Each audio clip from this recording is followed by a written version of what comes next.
We are back from maternity leave, which means I have a birth story to tell those of you who want to listen to it. So that's what today's episode is. I will tell you about my last birth for those of you who are birth story lovers like me.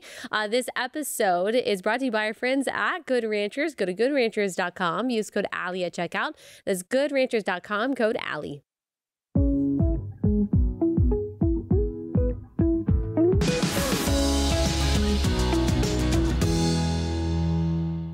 Hey guys, welcome to Relatable. Happy Tuesday, our second day back after maternity leave. You can probably hear it. I am dealing with the after effects of a cold. I feel like I tell you that like every couple months. I don't know. I need to strengthen my immune system or something. It's just the way it is, but I'm okay. I'm here and I'm strong. And yesterday I didn't have to talk very much because we got to listen to the lovely Kat Von D.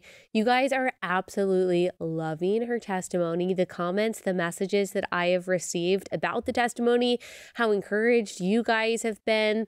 I just love getting those. And I know that you guys have been sending her encouraging messages too, which I really just appreciate.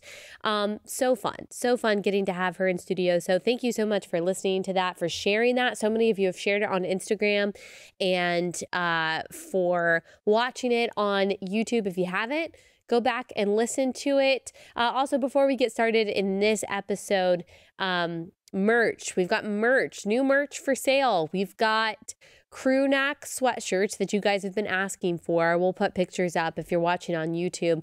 The Do the Next Right Thing. We've got that rose colored. We've got that in heather gray. We've got it in black, and we've got it in navy. So yes, we do have colors for the Related Bros out there.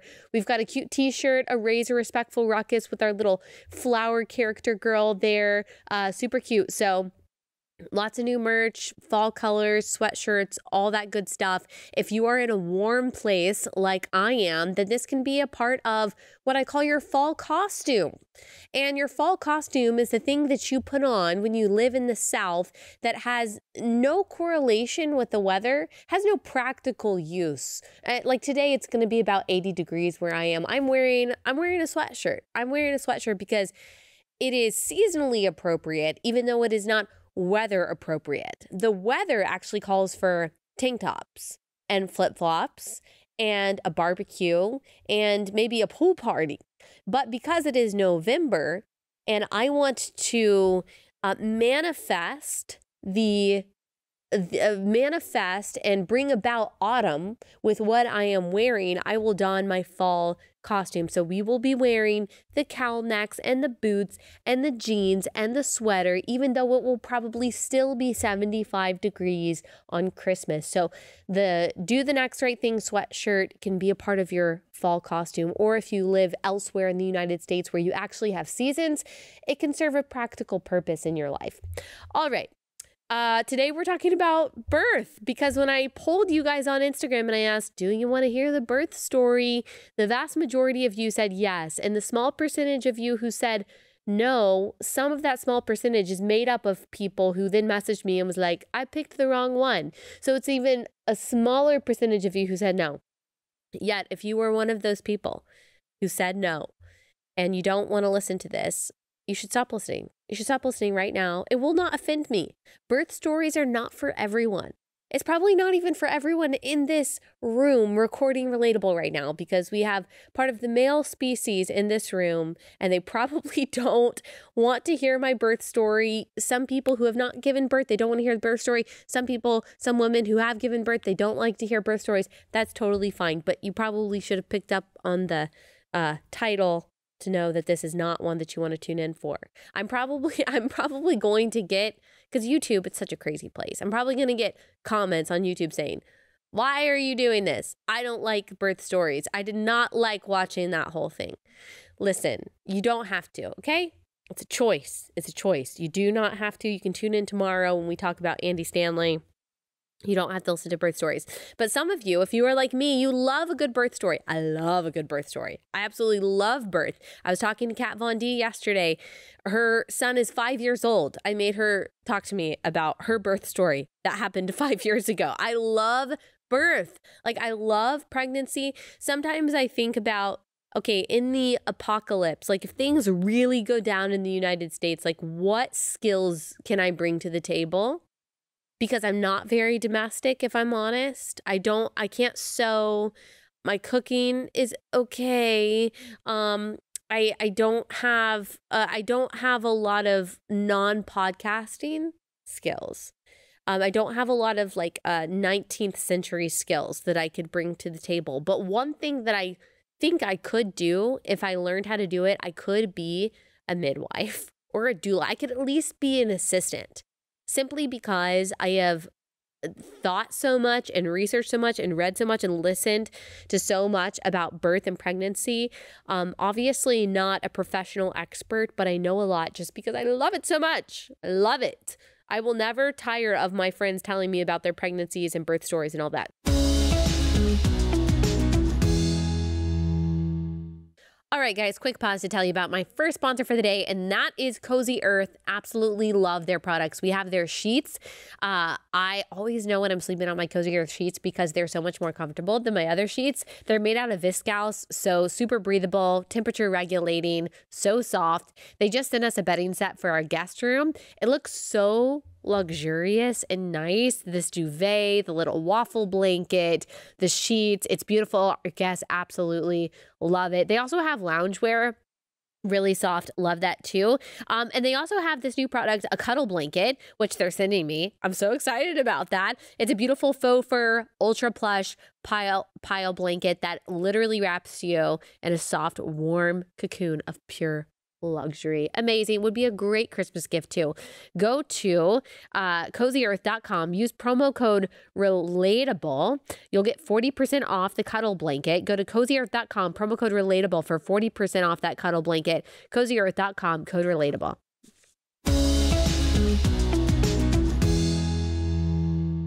Okay, so some of y'all have heard me talk about my previous births. My first and second birth, I've given summaries of my birth story before, but a lot of you haven't heard it. So I'll just give summaries of that because those are important and they're relevant to my third birth story. So my first two were C-sections.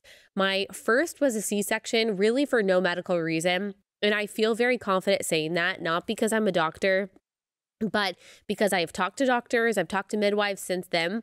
It really wasn't medically necessary. Also, if I sound a little bit weird, it's because I have a cough drop in my mouth. I'm really trying not to cough as I am telling the story.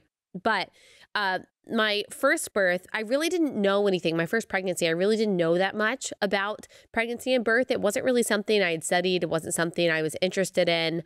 And I had a healthy pregnancy. Everything went smooth. Thankfully, there were no complications or anything like that. So it never crossed my mind that I would need a C-section. I didn't really know why women sometimes had C-sections, but I knew it was a possibility, but I guess I thought it was just emergency situations, or maybe if you had some kind of condition where you would need a C-section, but I just didn't think that that was going to be me. Every woman that I knew, my mom, my aunts, my sisters-in-law, my mother-in-law, they all had normal births, just go into the hospital, give birth, no complications that I knew of. I just assumed that was going to be me. I don't think I knew anyone who had had a C-section.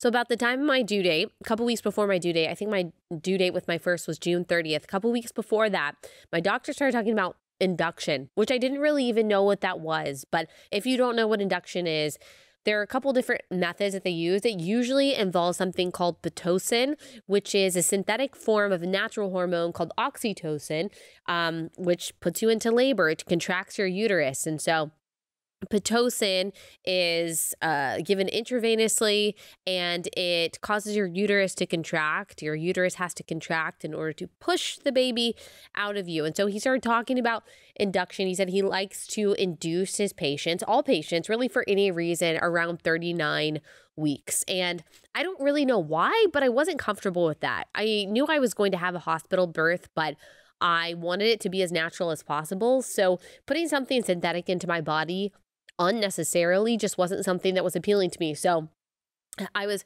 pushing it off and pushing it off. Every appointment that I had after 38 weeks, he was encouraging me, why don't we just go ahead and set an induction date? No, no, no. I'm going to see. I was getting checked. Those of you who have been pregnant, you know what I mean by that. I don't have to go into detail on what getting checked means. And I had no cervical progress whatsoever. And he acted really stumped by that. I was 39 weeks pregnant, my first pregnancy, and I wasn't dilated at all. And he thought that that was strange, or he made me feel like that was maybe strange or discouraging. And so I wasn't really sure what that meant. And so by the time I was 40 weeks, by the time I hit the due date and I went to my doctor's appointment and he brought up, okay, let's go ahead and set this induction date. I never let my patients go past 41 weeks. I did. I was okay with it at that point. I thought, okay, wow, I've gone past my due date. This is a really big deal. And so fine. We'll set the induction for 40 weeks, 5 days. Even though I had no progress whatsoever, I wasn't even feeling Braxton Hicks or going into, there were no signs of labor at this point with my first pregnancy, but I was totally fine. I was fine. Baby was fine. There was no indication whatsoever that there was anything wrong or going to be wrong, but set the induction date. It was also July and I was very pregnant. I was ready to meet our first child, our daughter. And so set that induction date and went to the hospital, did the whole Cervidil thing overnight. They checked me in the morning, no progress at all. And rather than giving me any alternatives, they said, why don't we just go ahead and start you on Pitocin? They started me on Pitocin. They did that really just for a few hours and I wasn't feeling anything. They checked me. They said, oh, you've made no progress at all. Your baby is high. That means, like high up in your abdomen, high up in the uterus. You haven't progressed. There is no sign of labor. Let's just go ahead and do a C-section. Now, again, this was not because there was anything wrong with me. There was not because there was anything wrong with baby. Everyone was tolerating everything just fine. It was just because this doctor really didn't like his patients to go past a certain date. I didn't know at the time that it was actually very normal for first-time moms to go to or even past 41 weeks. And so I wish I had known. I wish someone had told me, hey, there's nothing wrong with you. That doctor made a few comments about my body that made me feel like something was wrong with me. He said, you know what, you're just not going to be able to deliver this baby naturally. Let's go ahead and have a C-section. I didn't know. I didn't know any better. If I had known better, I would have pushed back. Honestly, I would have left the hospital. And the nurse was like, oh, I've had 3 C-sections. It's really no big deal. And if you were to ask me, I would tell you there's no way that you're going to birth this baby vaginally. And you know what? If you go past 41 weeks, you might have a stillbirth. Oh my gosh. Well, you hear that. Your husband hears that. Your first-time parents, you don't know anything. Of course. If you're basically hearing that your baby is going to die if you don't have a C-section, even though it was not an emergency at all and there was no medical necessity for it, of course you are going to choose the C-section. I had a C-section. Of course, I am so thankful for my health, for my baby's health. I'm so grateful for that. We were both totally fine. It was not a fun experience though. You are numb from the waist down. Your arms are out beside you. You feel totally out of control. You're in this sterile, bright room. And you have these doctors working over you, opening up your abdomen, talking about like what they're going to have for lunch and what they did over the weekend. A very strange out-of-body experience that I hated every single part of it. I also hated when they got her out, they showed her to me. I was totally out of it, but I was begging them, like, can you please put her on my chest? And so I don't even know who it was, but someone yelled out. I couldn't see because of the curtain that's in front of you when you have a C-section. Someone yelled out, no. And I just remember being brokenhearted. And, they wiped them all down and they see how much they weigh. Finally, they put her on my chest and everything was fine. We bonded great.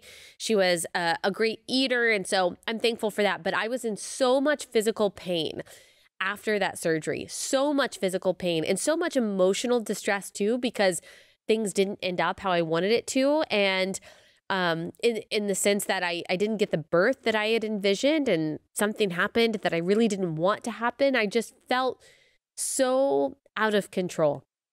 And it was a really hard experience for me. Now looking back, I realize I probably did have postpartum depression, just how much I cried and how much anxiety I had after she was born. And I loved her so much and was probably overprotective in the sense that I felt like I could never leave her. I was so scared to get in the car. I was so scared to go anywhere. I had a lot of anxiety and a lot of sadness after she was born. I think in large part due to what I would consider, in a sense, a traumatic birth experience. All right, second ad for the day is Good Ranchers. We are still eating Good Ranchers in our home basically every night. We love their beef. We love their chicken, pre-marinated, non-pre-marinated. They also have amazing bacon. They've got pumpkin spice bacon, which we've really liked. Their regular bacon is great too. They also have a Black Friday deal going on right now. Black Friday Your Way sale is live, and it's something you don't want to miss. This November, you get to pick your favorite meat to get free for a year. You pick a year of free steak, salmon, chicken, or bacon when you subscribe to any box right now. So you get a free gift of meat worth up to $480, but you also get $15 off with my special code Allie. So go to goodranchers.com, use code Allie for $15 off any box, plus a year of your favorite meat for free when you subscribe. Goodranchers.com, code Allie. Goodranchers.com, code Allie.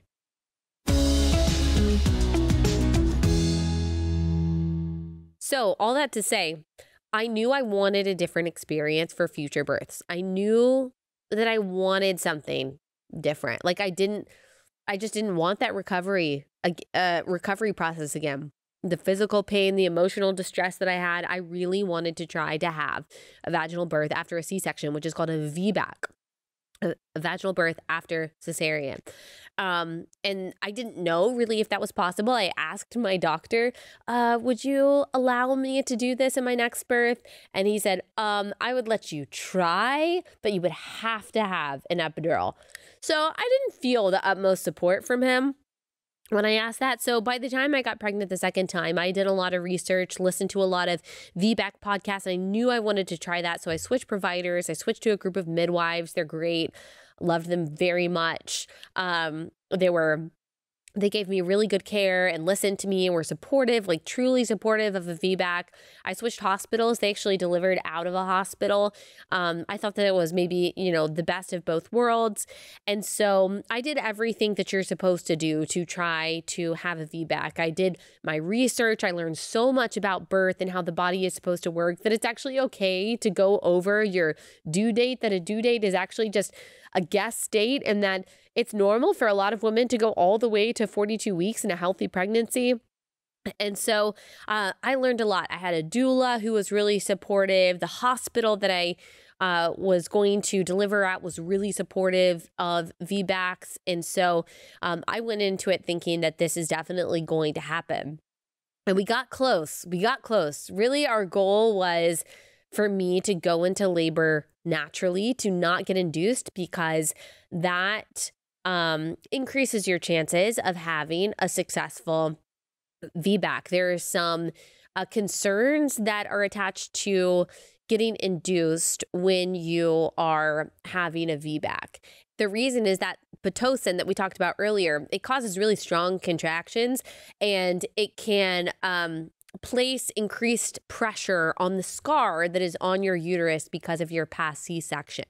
The risk with a VBAC is something called uterine rupture. Because your uterus has opened before, it has a scar, it is more susceptible to tearing open. I know that's really graphic and kind of scary sounding, but tearing open when you are in labor. So that's why some doctors do not recommend VBAC. That's why some doctors just won't do it. That's why some women won't do it, because there is a risk of your uterus rupturing during labor, which is catastrophic, can be catastrophic for the baby especially, but can also be dangerous for the mom.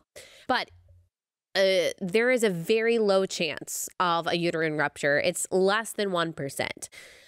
So that's why people go for a VBAC, because the chance is so low of that happening. It can be a very safe and very healthy option for a lot of women, but a lot of doctors want to mitigate as many risks as possible. And so they will not support a woman who is, it's called toe-lacking trial of labor after a cesarean.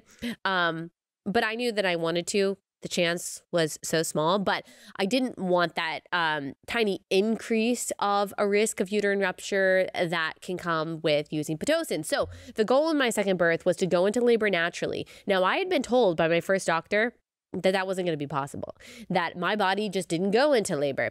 And so I was really nervous about that, but I did. I went into labor naturally with my second, but it was at 41 weeks. And so I just go over my guest dates. And so I went into labor naturally, but immediately I knew that it was not good. I was at 41 weeks and I just knew that this wasn't normal labor. My water broke and then I immediately spiked a fever. Like I had like a 104 fever and I felt terrible. I felt like I got hit by a bus. This was like midnight and I felt awful. And I was having contractions like every 45 seconds and they were exclusively in my back. Things were not going well. I really, again, wanted to have a natural birth. And before I even got to the hospital, was like, I need an epidural right now.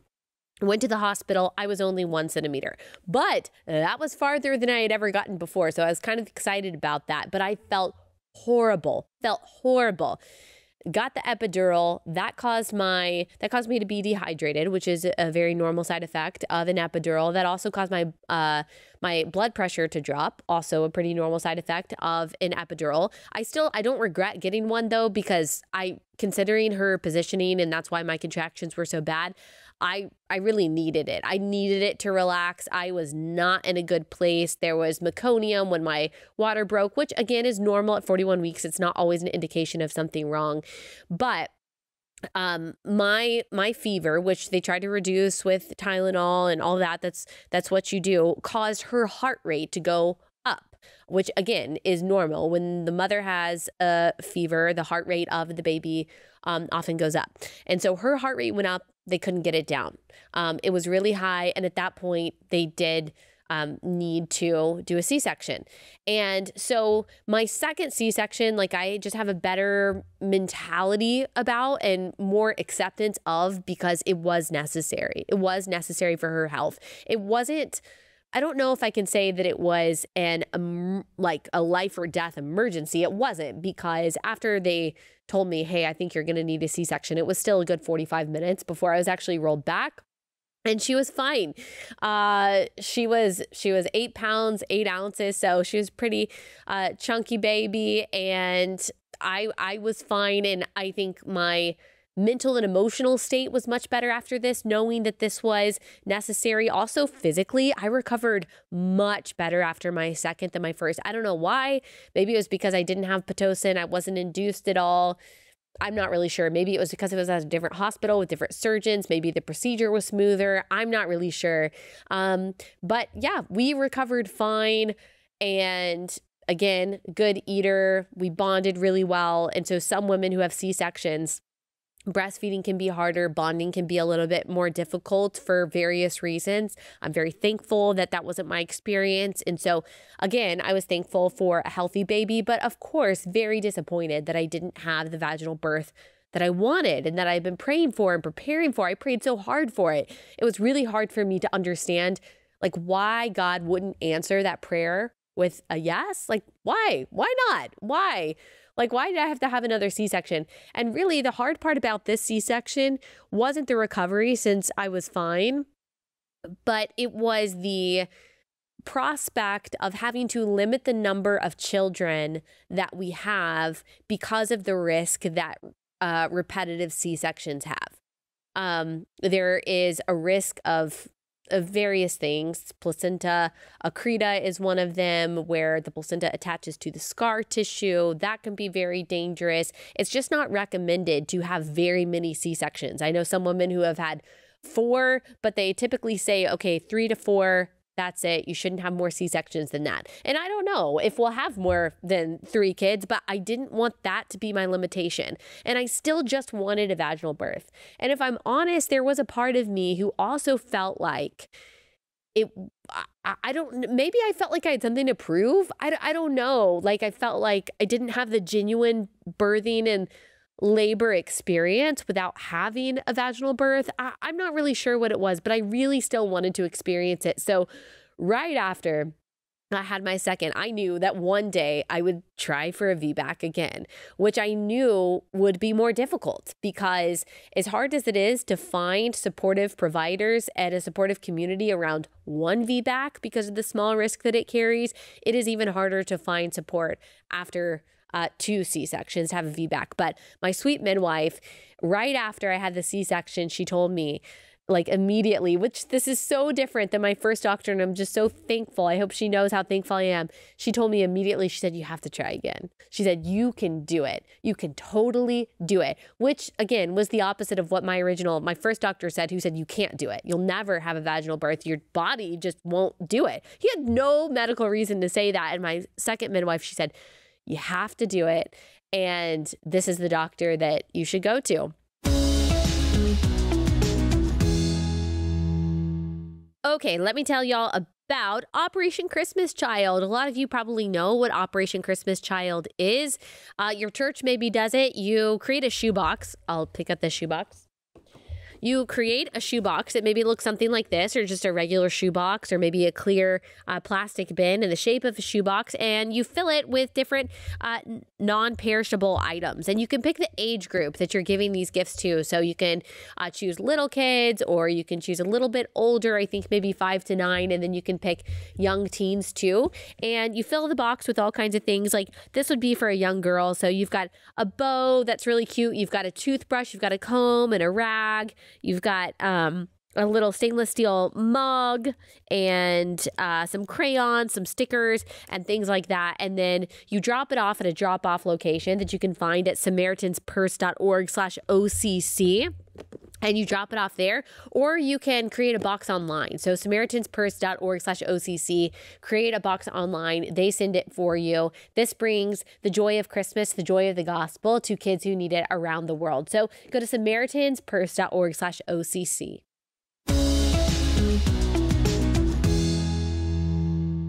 So I knew I was going to try. I knew that there were people in my life who love me and are concerned, obviously, about my health, would have a hard time getting on board with it. But I just knew. I just knew I was going to try again. So fast forward a couple years. All of our kids are 2 years apart. Fast forward a couple years, I switched to this particular doctor who is known in the area to be extremely supportive of VBACs. The hospital, same hospital, very supportive of VBACs. I actually had a friend who had just given birth with this doctor who had a VBAC after 3 C-sections. So I was like, okay, that makes me feel good. And so had this doctor, and I really missed my midwives because the midwives were a group of women, and all the appointments that I had with them lasted a long time, and I never felt rushed, and they answered all my questions, and I just loved them. So I didn't love going back into the OB setting and the OB office, and just, I don't know, how sterile and quick and rushed it felt for this third pregnancy. But it was worth it to me if I was going to have this VBAC after 2 C-sections. I really just wanted everything possible in my corner to be able to do this because I knew it was going to be tough. And so I did the things that I was supposed to do. I got a doula who was great. Love this doula. Super supportive and encouraging. Every time I felt discouraged or felt like maybe I can't do it, she was always there to say, oh, no, it's not that you can do it. She would say, no, you're going to do it. You are going to have a VBAC. That's going to happen. And I just appreciated that. Obviously, we didn't know exactly what was going to happen, and God is sovereign over all of that. But there was no harm in her saying, you're going to do this. And I think that really helped my mentality. My husband, super supportive. As concerned as he is, of course, about any risk to me or the baby. Like, we really trusted the doctor. We really trusted the hospital. And he also trusted me. Like, he trusted me. I knew that I could do this. And so healthy pregnancy again. Thankful Lord for that. No complications, nothing like that. Oh, I don't think I said with my second one, the reason why I had a fever was because I had something called choreo. So just an infection And the baby was totally fine, but that's why I spiked the fever. I had antibiotics after that. Thank goodness for modern medicine. So that was fine. So I didn't want to be GBS positive this time because that is what could have caused my choreo with the second one. So I wasn't GBS positive the third time. That was just like one less thing to worry about. But I still wanted to make sure that I went into labor naturally again because of the risk that we talked about.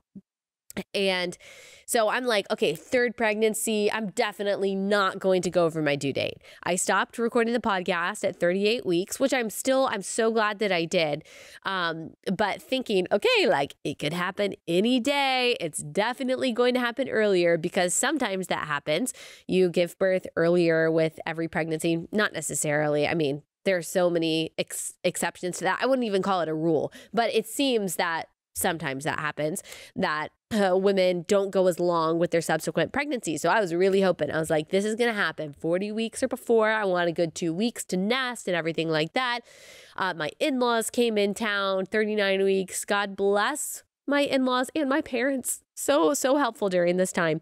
Okay, so we get to 38 weeks. Nothing. Okay, no big deal. I'm not even getting cervical checks yet. I got this. 39 weeks. Honestly, I'm fine. Not going into labor yet. I've still got some nesting left to do. 40 weeks. Okay, 40 weeks. I've made it to 40 weeks with every one of my children. That's a blessing. I'm going to see that as a blessing. Wow. Thank the Lord. There's a lot of women who would like to be in this position. I am not going to be discouraged about this. It was 108 degrees though, by the way. So that might have been factoring into my weariness, but I was really trying not to get discouraged. My in-laws were there. They were helping with the kids. I was really just trying to like soak in this time. My husband and I were doing a lot of fun things. Like we were going on dates. He would come with me to all my appointments. And then afterwards we would go get fun food. His parents were so sweet. They would be like, yeah, y'all just like stay out all afternoon. It was great. It was honestly, I look back and it was like a really fun, sweet time, but it was also a really difficult time because especially when you're having a VBAC, you do kind of feel on the clock. And so I did start getting the cervical checks and I saw that, okay, things were moving along. I was super excited about that, okay, I was dilated a little bit, effaced a little bit. Okay, things are happening. But then we get to 41 weeks. 41 weeks, nothing happened. I mean, every night after my due date, I was like, it's tonight, it's tonight, it's tonight. One of the nights, my mother-in-law made this amazing meal with like homemade biscuits and this like crock pot meal. It was amazing. I was like, this pot roast is going to send me into labor. And I was so disappointed the next morning. I had a lot of tears during this time. Okay. There were a lot of tears. There were just so many moments where I was like, you know what? It's not going to happen. It's just not. At this point, I'm going to either have to get induced or I'm just going to have a C-section. It's just not going to happen. I honestly remember a moment where just like sobbing, crying to myself, just thinking it's not going to happen. And I just need to accept that this is going to be our last baby and I'm going to have a C-section and, you know, it's going to be fine. Thankfully, my doctor was really patient. He was totally fine with me going all the way to 42 weeks. He did not pressure me to get induced. We did get sonograms and everything just to make sure that baby was okay and that was all good. And so he did say after I was 41 weeks and a couple days, he was like, you know what, let's go ahead and I do think that we need to try to kickstart labor because it hasn't progressed and let's just see if we can kickstart it. And so we decided the plan of action was to do something called a Foley bulb or a Cook's catheter. It's the same thing. It's basically like a balloon that goes in your cervix and then it inflates over the course of 12 hours. And it's supposed to dilate you to 4 centimeters. I was still only 1 centimeter at this point. And so the hope was, though, because we both wanted to avoid Pitocin because of that risk that I was talking about earlier, the hope was that I would go into labor naturally after that because that can kind of like kickstart things and then you go into labor and everything's fine. Or if we had to speed things up, we would do Pitocin because you can, it's just a little bit more of a risk. Okay, let me tell y'all about Preborn. Preborn, an amazing organization that provides free sonograms and other services to pregnant women in need. They offer God's love and life to protect hurting women and precious preborn babies. Every time a baby is saved, which happens 200 times a day at one of their clinics across the country, good conquers evil. So to donate to them, you can just donate $28 and you can sponsor an ultrasound that doubles a baby's chance at life. To donate securely, dial pound 250 and say the keyword baby, or go to preborn.com/Allie. Go to preborn.com/Allie to donate that $28 for a free sonogram. Preborn.com/Allie.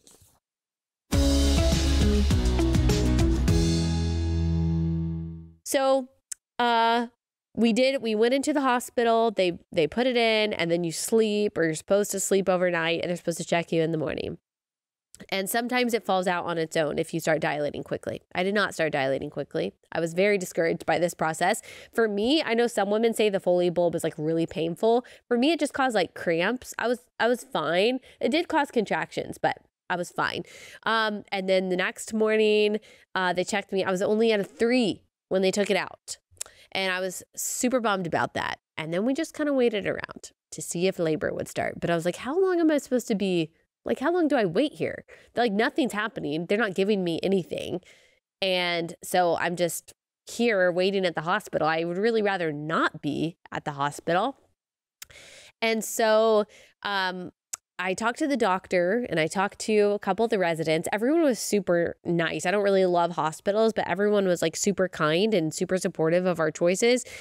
And they all recommended that, you know what, it would just be easier if you just stayed and we just started Pitocin. My doctor really went back and forth. Like, he's a really natural minded guy. He's been doing this for 30 plus years, but he likes to allow women to labor naturally. And so he really went back and forth. He was like, it's really up to you.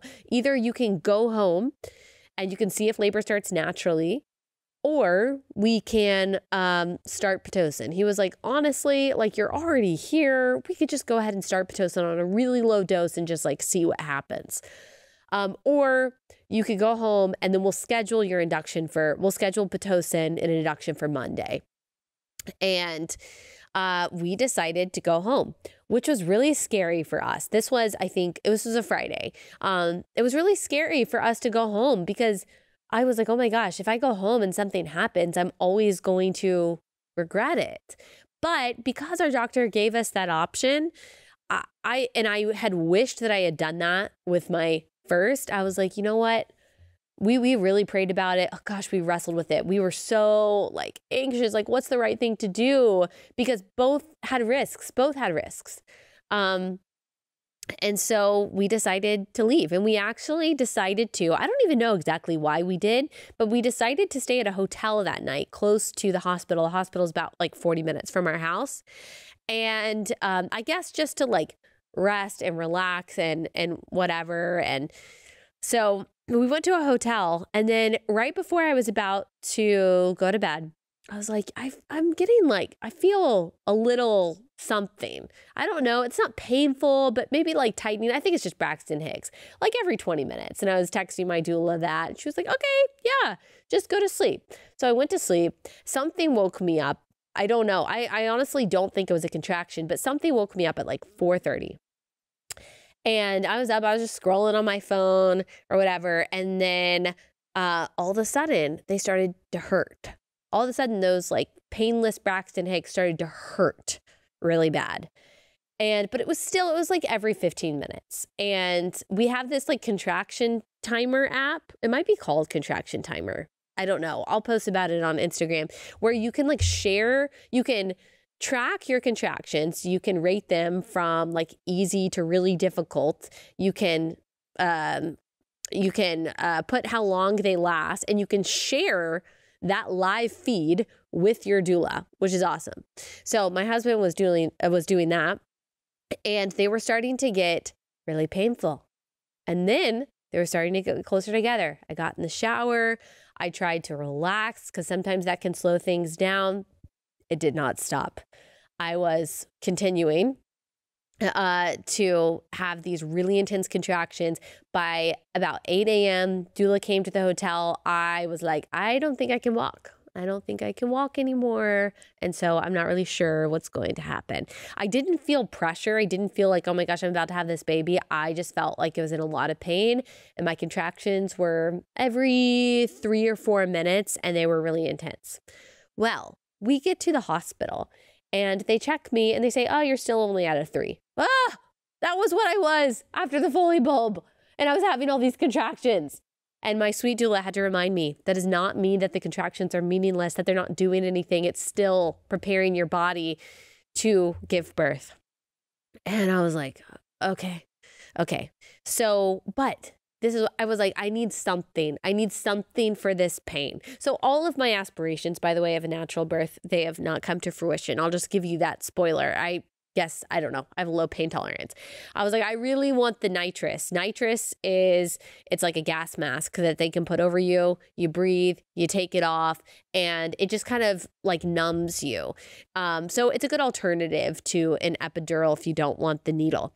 And so I really wanted that. But they were like, you're not really in labor because you're still only 3 centimeters. And I was like, I was writhing in pain. All right. I was writhing. I was like, no, you are not going to tell me that I'm not in labor because I am. I'm having contractions. You see it on this little monitor right here. And so they were like, we can't admit you into the hospital yet.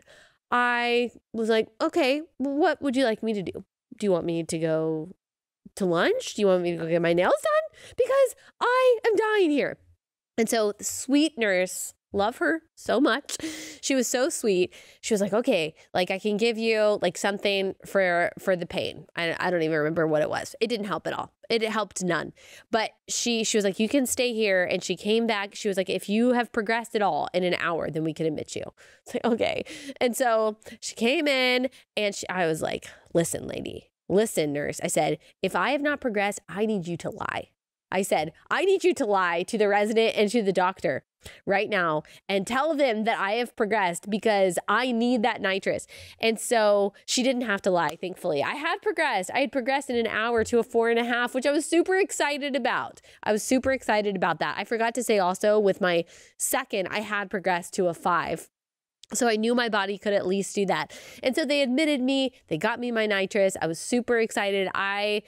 And then I labored, let's see, this was probably like, I don't know, 9:30 or something at this point, maybe 10. And so I labored using the nitrous for a while, and we turned the lights off. We had the worship music on. I don't even remember these hours. These were several hours of just me in another state of mind. And at one point though, I got so agitated because I was like, this nitrous is not working anymore. It's not working anymore. Why isn't this working? And it didn't occur to me. I'm sure my doula or my husband said something, but it didn't occur to me that it was just because my contractions were getting stronger. I was like, this nitrous isn't working. There's something wrong with the laughing gas. So at that point, I was like, no, I didn't ask for an epidural yet. They checked me. And they were like, you are at 7. I was like, oh my gosh, I got to a 7 without an epidural. I was so proud of myself. And I was so thankful for my body, that my body had gone farther than it had before. And they said, but we think that we want to break your water because the baby is still really high and the water is probably preventing your baby from moving down. And so we think that when the baby moves down, you'll progress more. And I really didn't want to do it at first. I just didn't want to. It was just another intervention. Besides the Foley bulb, I hadn't, and I guess if you call nitrous an intervention, I really hadn't had an intervention, and I was really thankful for that. So I just didn't want to do that. And I forgot to mention, sorry, this is all over the place because I'm just doing it from memory, but I forgot to mention my doctor that I had sought out and picked, especially because of his expertise with VBACs. He was not only not on call, he did not come in. He could not come in. And so I had a doctor who wasn't even part of his practice. His practice is known for being pro VBAC. This doctor was not. I mean, that's what the nurse said. That's what the resident said, that she's not necessarily supportive of VBAC. So I was really nervous with her. And yet she ended up being incredible. She ended up being so supportive and so encouraging, even though our first interaction about the VBAC, she only told me the risks of it. And I wasn't really excited about that. She had a very kind of negative demeanor, but she ended up being really positive and supportive. I'm so thankful for that.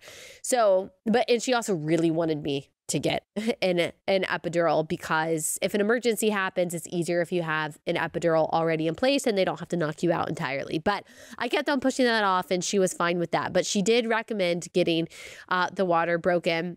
And I don't really remember my reasoning why I said yes, but I did. But I knew that if I got my water broken, then I wanted the epidural, because the water can act kind of like a cushion for the contractions. It can make it not as painful when you're having those contractions. But I was like, okay, you know what? I think the nitrous has run its course.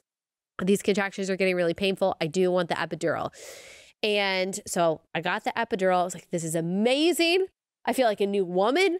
I was chatting with everyone, whereas I had been like in another state of concentration for hours. When I got the epidural and couldn't feel anything from the waist down, I was like, this is amazing. Why didn't I get this when I first came in here?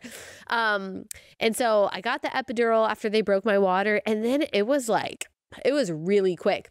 I, again, started thinking, this epidural is not working. I was like, what's wrong? What's wrong with the anesthesiologist? What's wrong with the epidural? What's wrong with me? Why isn't this working? I was so mad. I was like, I need more epidural, please. And then the nurse was like, well, why don't I just check you? I was like, I don't want to be checked right now. I just want the epidural. I would like the pain alleviation, please. And she checked me. I don't remember how many hours this was after I got the epidural. Not very long, maybe like 2 hours or something. I lost all track of time at this point. And she checked me, and she looked at my doula, and she looked at me, and she was like, you're complete. And I was like, oh, what? And so that was why it was hurting so bad, because after my water broke, the baby did exactly what the doctor said the baby was going to do. The baby moved down, and then she was like, I think -2 station by the time they checked. And she was like, yeah, you are like about ready to push. And I was like, oh my gosh. And so the doctor came in, and then all these residents and like students, not students, but I guess residents are kind of students. But anyway, they all came in, which is really weird. There were a ton of people in there when I was pushing, which felt weird. But I don't remember caring at the time, because I was like, oh my gosh, I am actually about to do it. I'm about to have a VBAC after 2 C-sections. I can't believe it. And so unfortunately, with my epidural, which I really don't regret doing, but it makes pushing really hard, because you can't push. I had a pelvic floor therapist throughout my pregnancy, which I highly recommend. I love her so much. I love my pelvic floor therapist, and she really helped me. And she taught me a way to push in a way that is like gentle and physiologically safe and effective for your body and for the baby. But you can't really push like that when you have an epidural, because you can't feel anything. So it's really hard to kind of like flex the top of your abdomen, which is kind of what you're supposed to do. You really are just instructed to push as hard as you possibly can for as long as you can, and then take a breath and then do it again, which can cause injuries and a lot of problems after birth. But there aren't very many options when you can't feel anything from the waist down. So that's what I did. I pushed as hard as I could. My doctor told me that I was a great pusher. Great. Thank you. I don't know what that means, but she was out in just a few minutes. It was only like a few minutes of pushing, which I'm very thankful for. It was probably 10 or so minutes, and we didn't know the gender at the time. And then we found out that she is a girl, and they placed her on my chest, and she was 8 pounds, 6 ounces. So very similar to my second, who was 8 pounds, 8 ounces.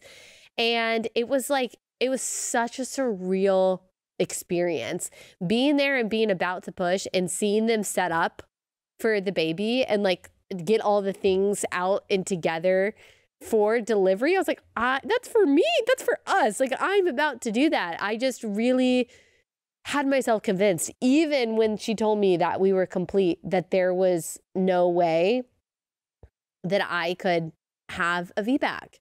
And we did. And so I'm so thankful for that. And I'm about to run out of time. There will be plenty of time in the future for me to like give more advice to you and more things that I learned through this process. But I do just I want to say a couple things of just encouragement, because I know that there are women out there who have had C-sections and you really want a VBAC and you're scared.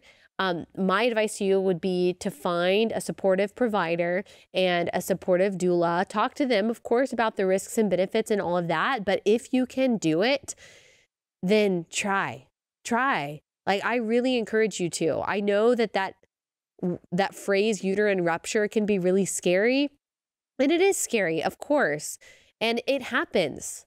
But the prospect of that happening is really, really low. And there are risks also to repeat C-sections. There are health risks. There are potential future risks that you're taking with repeat C-section. So it's not like that's without risk or side effect. And so I encourage you to really consider it and to really try to find a supportive community around you having a VBAC. Okay, last sponsor for the day, and that is Patriot Mobile. They are America's only Christian conservative wireless provider. They are the only one. They also offer dependable nationwide coverage. They give you the ability to access all 3 major networks, but you're not funding one of those companies that's then sending your money to support Democrat politicians that are pushing for values that you and I don't believe in. So when you switch to Patriot Mobile, you are sending the message that you support things like free speech, the sanctity of life, religious freedom, our military, veterans. Their 100% US-based customer service team makes switching really easy. You can keep your number, keep your phone, or upgrade. Their team will help you find the best plan for your needs. Just go to patriotmobile.com/Allie or call 972-PATRIOT. Get free activation when you use the code Allie. patriotmobile.com/Allie. patriotmobile.com/Allie.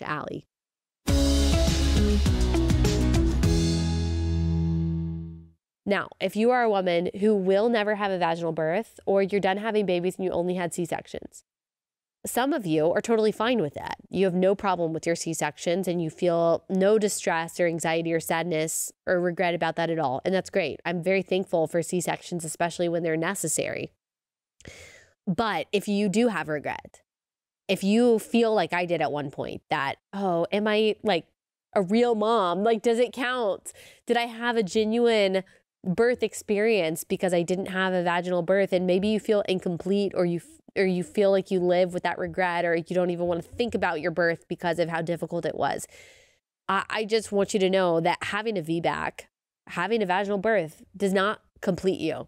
Okay? I did it. I've had both kinds of births now. I don't feel like, oh, now I'm completed. Now I'm a real mom. Now, oh, my first 2 births are completely redeemed. I mean, because I always was. It always was a real experience. It was always a genuine motherhood experience. I still grew those babies in my body. Like, I still delivered children, even with a C-section. We still did something really difficult together through a cesarean. That is a genuine experience. And God planned that day. God planned your children's birthday before they were born, before you were born, before time began. He is sovereign in all of those details. And while I like to think about my first birth and have so much regret and think that, oh, if I had just done this, then this would have happened, the truth is I don't know. God planned that. He was in control of that. It happened exactly according to his purpose and for his glory, even if I still don't know the reasons right now.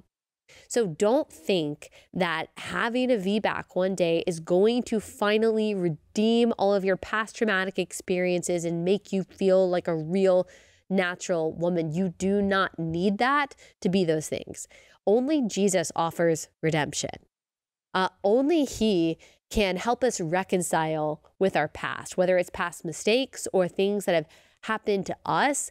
That is a spiritual issue and a spiritual journey that needs to be traveled much more than it is a physical journey. And while I do like to say that VBACs can be redemptive, they can be in certain ways, but not nearly as much as I thought. It didn't changed my life, I guess, like I thought it would. I'm still very thankful for it. Recovery was hard though. Recovery is hard after birth. Let's just say that, like, recovery is difficult after birth. So I know a lot of you who have had C-sections, you think that if you had a VBAC, the recovery would be so much easier. And in my experience, that's not true. That's not true. This recovery was more difficult than my second C-section. So you're not missing out. I will say that. It's a beautiful thing. I'm very glad that I did it. If we have more kids, I will definitely be trying that again. It's a triumphant feeling, but I just want you to know that you are not incomplete if you never have a vaginal birth. Maybe some of you think that's crazy that that even needs to be said, but I promise you it does for women who have only had C-sections. And like the trauma, I know that's overused word, but that you feel because of your past births, it's not exaggerated. Like, it's real. That's your body. That's your baby. That's like the most intimate and vulnerable you have ever been, like stretched out on a table with lights on you as all these people are overlooking you and you're half naked and you can't do anything. Like, it's okay to feel sad about that experience and to want to work through it and even try to redeem it. But just a reminder that Jesus alone is the Redeemer. And whether you had a C-section or a vaginal birth, it's still delivery. And God was still in it. He was still in the details. He was still with you. He can still use it for his glory. Okay, I got through it. I got through that without coughing too much. We made it. We made it, guys. I apologize for my voice. I was trying to get through it without coughing too much. And so I was a little distracted too. So I hope it all made sense. And I hope it encouraged you. I hope you liked to hear it. But find a chiropractor, find a pelvic floor therapist, find a supportive community, and try a VBAC if you can. All right. That's all I have time for today. We will be back here tomorrow.